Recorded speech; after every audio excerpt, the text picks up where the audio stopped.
What is happening? Ross O'Loughlin here, and today we are going to be talking about how you can double your email open rate. Now, why are we chatting about this? Well, in today's session, I recently had a call with a client of mine who reported back that they had implemented a bunch of changes that we wanted to make in their email marketing, and sales were coming in fantastic. But one thing they reported back that they weren't actually expecting was that their email marketing open rate doubled from about, on average, 20% for every email they were sending out to 40%. And they're like, I don't understand why this is happening. Um, and there's some very good reasons why it happened, as I'll explain. I want to show you how you can do the same thing, because one of the frustrating things a lot of people have, frustrations a lot of people have in an online business, is that you send your stuff, but then you're wondering, is anyone getting this? Like, is this thing on? Right? For a lot of people, you might be seeing your email open rates, in the low tens or maybe 20%. And you see the averages out there and you're thinking, well, I guess it's okay, but it's often not what your potential open rate could be, because the last thing you want to be doing is looking at someone else's numbers and then determining, is that good for me? Right? Like, before we go into this, I just do want to classify and state that open rates, for the most part, are not a metric that you should be guiding your email marketing around, right? Open rates can be a little deceiving. They're also not a good indicator about whether an email is working or not. If you wanted to optimize for open rates, you would have one person on your email list, and that would be your mother. And you'd have an email list with an open rate of 100% every time you send something. But obviously, that doesn't make business work, right? But what open rates are useful for is an indicator and a measurement of, what are my emails getting opened? Are they getting read? Are they getting through? Right? And often they're a good measurement of the relationship that you have with your list. And email to email, you can see how things are performing. And oftentimes, if you have a low open rate and all of a sudden it jumps, or you have a high open rate and all of a sudden it drops, it's usually because you've got an email deliverability issue. And we're not going to be going into that a ton today, because email deliverability is very complicated. It's just a very detailed topic that may or may not be something that you're interested in. But I want to give you a couple of quick tips here, the ones that I give to my client, that allowed him to basically double his email open rate, right? And hopefully we can do the same thing for you. So let's just switch over to the iPad here, and let's just talk about how open rates work, basically, right? Without getting into the technical details of it. What ends up happening, if we look here, is you send your emails. This is you, and you write an email and you send it out to your audience, and it ends up in their inbox, right? So this is their inbox. And then usually that's broken down into number tabs, right?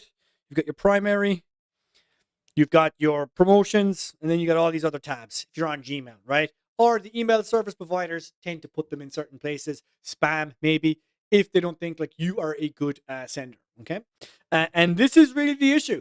The issue here is that this is what we think is happening, but in fact, what else? The difference that we don't realize, or we do realize, but we don't stop to consider how big of an impact it is that what's actually happening is we are sending the email and it gets delivered to Google or Microsoft or whoever, and then they take a big look at that, and they take a big look at the relationship between your inbox sending and the person receiving, and goes, cool, so where should this go? And then they place it in one of these locations, right? And if you end up in the wrong location, if you're not in the primary inbox, your open rate is going to be probably half what it could be, right? Which is not good. So how do we get there? How do we get in the primary inbox? How do we make sure that a lot of people, more people are seeing our emails? Well, we got to prove to these guys here that our emails are wanted, right? That people actually want our emails. This is like the fundamentals of email marketing and deliverability.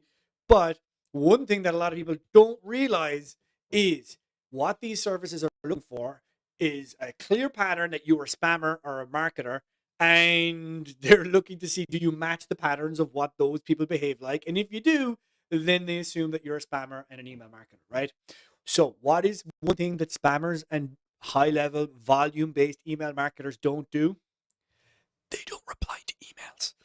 Okay, so one of the things that we do here at Open Every Day is we make sure that we are getting a lot of email dialogues.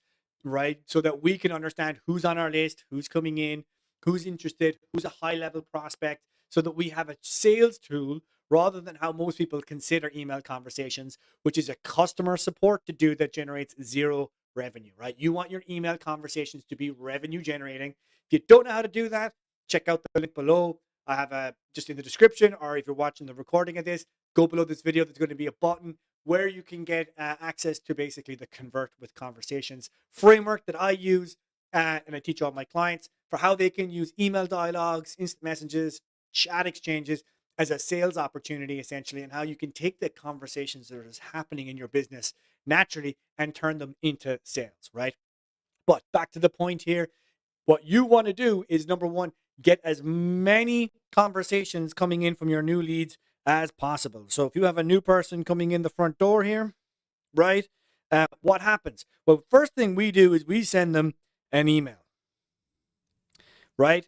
And we send them an email saying, hey, confirmation, this is the thing that you wanted. And what Google and all these service providers are doing is they're looking very closely at the first 3 to 4 emails that you send someone to see, does this person want these emails at all? And then it's building up a picture of, cool, so what type of people want their emails? What's the general proportion of people who want their emails? And should we be putting these emails in a place that actually indicates that people want them? Okay. And so, what you want people to be doing, especially in this first email, you want people opening and clicking as much as possible, right?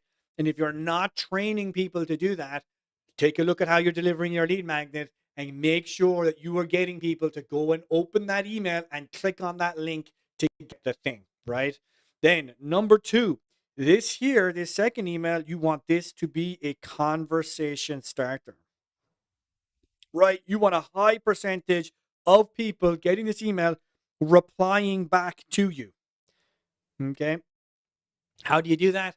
Well, we have a framework for it. Again, go below to get it, and you can see how we style these emails. But essentially, you want to be looking to get anywhere from 5 to 10% of your new leads responding back to you, right, to a conversation starter that you have, because it does two things. One, it sends the signals to all these email service providers that, in fact, you are a real person, right, who is sending emails. And when people reply back, you reply to them, right? You're not a do not reply at mydomain.com at one directional spammer, pusher, marketer, because what real inboxes do, what real people who actually send emails do, is they send emails to people, and then when they reply back, and there's a conversation, right? And you want to be sending the signals to the email service providers that that's what happens when people, when you send emails, meaning people want to see these emails, so put them in the primary inbox, okay?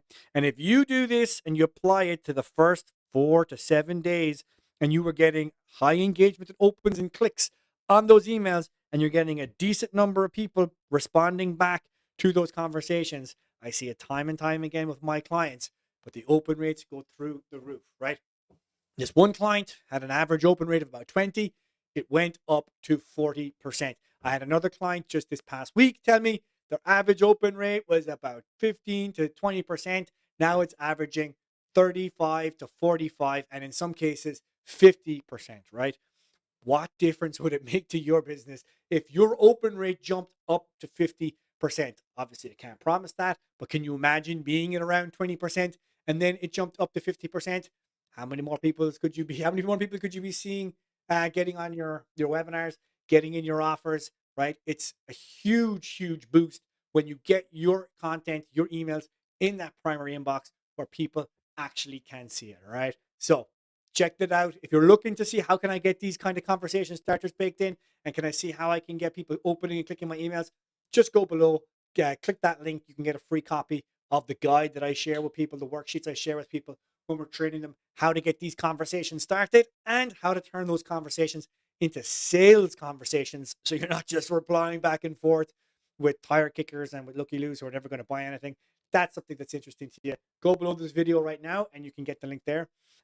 Otherwise, that's pretty much been it. We'll keep this video nice and short today. But here, I'm pretty confident if you install this, you'll see a big boost in your email open rates. For now, go below, click. This has been Ross.